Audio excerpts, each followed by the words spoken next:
if in any ways China would have any aggressive military move, it wouldn't have a very good outcome for the Chinese Communist Party in many, many ways. That's the reason why I would say that Xi and his Politburo they might really want to take of Taiwan, but they really have been calculating in many, many ways. Tensions between Taiwan and China are continuing to mount, despite a meeting between US National Security Advisor Jake Sullivan and China's Foreign Minister Wang Yi over the weekend. Today, Taiwan's armed forces simulated attacking Chinese naval vessels in drills to reassure the public. It's a result of concerns that Beijing could put pressure on the country after the ruling Democratic Progressive Party's victory in the presidential election. Dr Chun-Yi Lee is director of the Taiwan Research Hub at the University of Nottingham. She joins us on Times Radio now. Good evening to you. Good evening, Kate, and good evening to the listeners. Talk me through the drills today. Was it all about reassuring the Taiwanese public, or is there a wider message in there aimed at China? Well, the drill today, of course, on the one hand, is to reassure the Taiwanese domestic population, especially the incumbent government will be still the same party of the incoming government, which is the DPP, Democratic Progressive Party.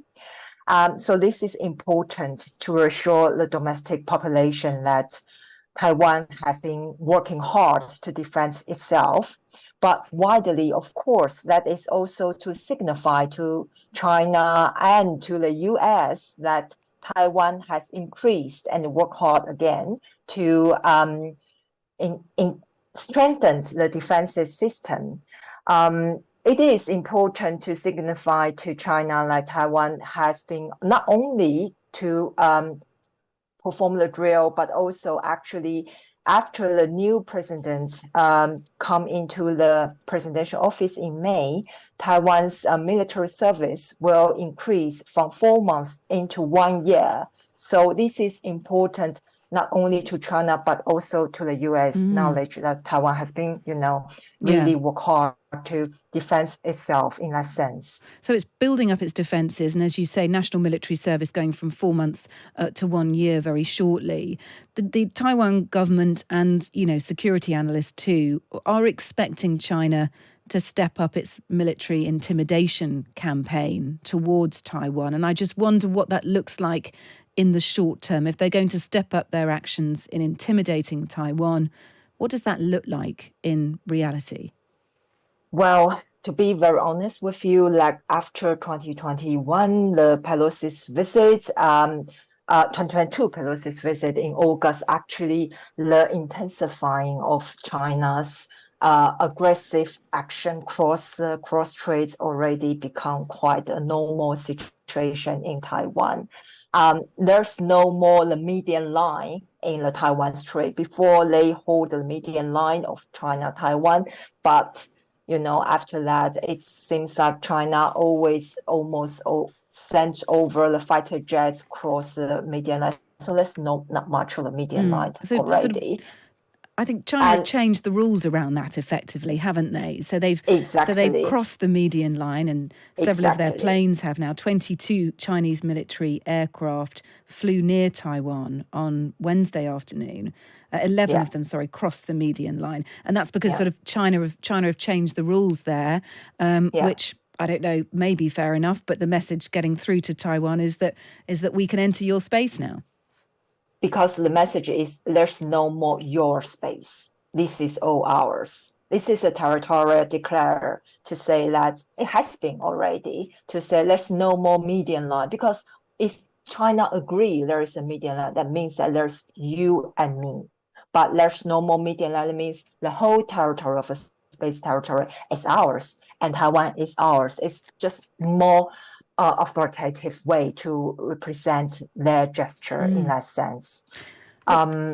Yes, please. I just wondered today, a Chinese government official commented on Donald Trump and said that the US is likely to sacrifice Taiwan, to let go of its support for Taiwan if Trump is re-elected president in November. I wonder if that's genuine, if that seems a realistic prospect based on what Taiwan knows of Donald Trump. Are you concerned? Is the nation concerned about what might happen if he returns to power? I think in a sense, I don't really think that would happen because Trump, no matter how crazy or how normal he is, he's a Republican candidate, and the Republican Party itself has been really strive for the value of democracy in many ways.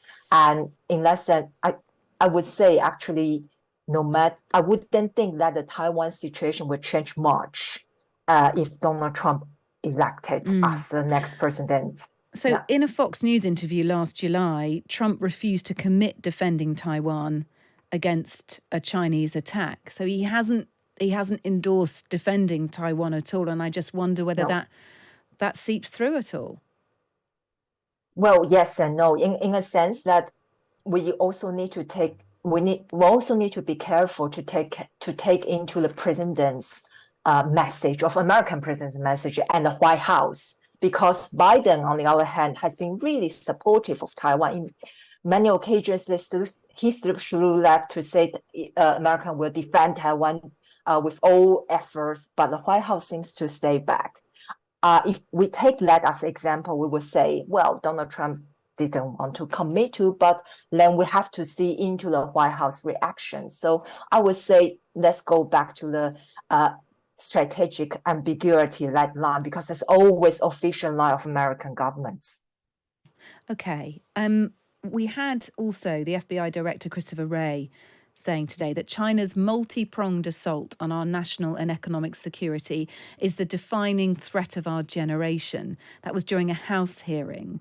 What do people in Taiwan think of China bashing Americans? I was reading a really interesting piece in the New York Times a few days ago about how the people of Taiwan might appreciate the American support and the morale boosting, but they also are concerned about Americans China bashing, not understanding the complexities between Taiwan and China, and actually making things worse, making the issue much more polemic, much more agitated.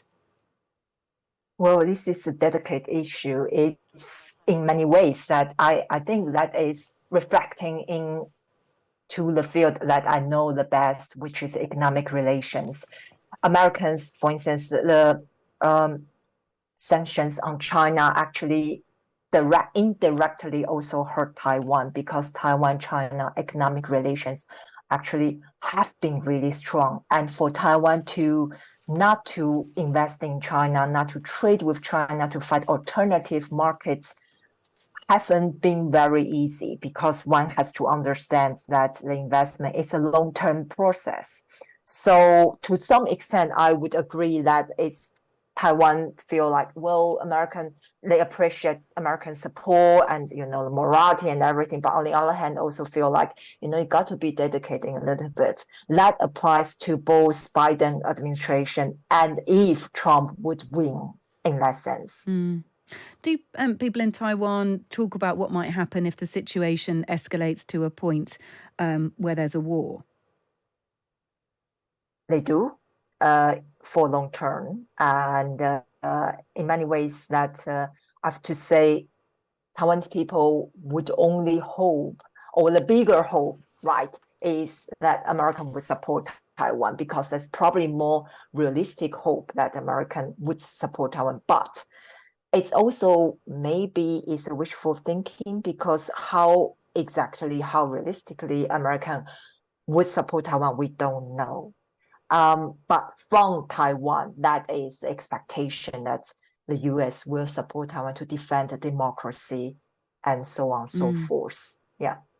It must be quite a tough position to be in, because you're effectively trying to maintain the status quo, aren't you really, with Taiwan's place, trying to soften any threat from China, but you're sort of waiting for them to make the first move. And that is, on a long-term basis, really quite stressful for a nation to kind of always have to be on their guard. It has been stressful since 1949. So this is a long-term pressure. You are very right, Kate. But I think let's maintain status quo is the best, not only for Taiwan, but also for China. So if in any ways China would have any aggressive military move, it wouldn't have a very good outcome for the Chinese Communist Party in many, many ways. That's the reason why I would say that Xi and his Politburo they might really want to take of Taiwan, but they really have been calculating in many, many ways. So I would say that status quo is the best for both sides. Okay, well, look, that's super interesting. Thank you so much for speaking to us this evening. Dr Chun-Yi Lee, Director of the Taiwan Research Hub at the University of Nottingham. Good to speak to you. Thank you. Thank you.